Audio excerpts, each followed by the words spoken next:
Bonjour à toutes et à tous. Alors, est-ce que vous connaissez la différence entre cette pièce et cette pièce?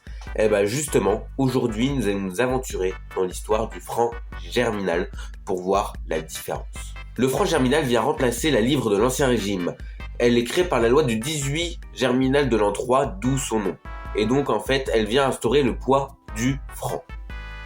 Donc, dans cette loi, notamment, on voit que 1 franc vaut 0,3225 grammes d'or à 900 millièmes, soit 0,29025 grammes d'or fin, donc d'or pur.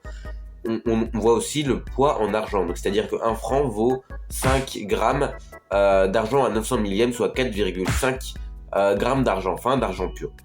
Donc en fait, on peut établir une égalité qui est que 1 gramme d'or, enfin 1 d'or, vaut pour 15,5 d'argent. Voilà.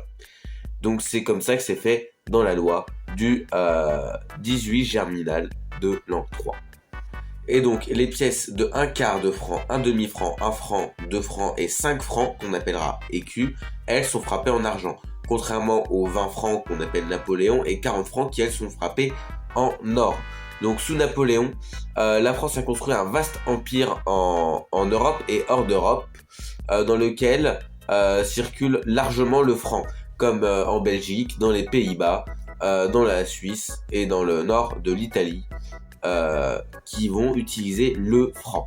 Alors, nous avons aussi une nouvelle loi qui va être faite le 6 mai 1852, la loi du 6 mai 1852 justement, qui vient démonétiser les anciennes monnaies en bronze de l'Ancien Régime, donc les liards et les sous, mais aussi les 1, 5 et 10 centimes de francs qui ont été frappés avant cette date, donc avant 1852.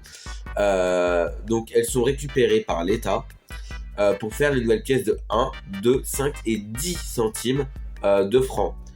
Donc 7,56 millions de francs sont frappés pour seulement 3,22 millions de frais, ce qui fait que l'État a gagné de l'argent sur cette opération. En 1871, la quantité de pièces en argent vient baisser avec l'Union monétaire latine, alors que déjà les monnaies en argent, hors les écus, sont passées de 900 millièmes à 835 millièmes en 1864 exactement.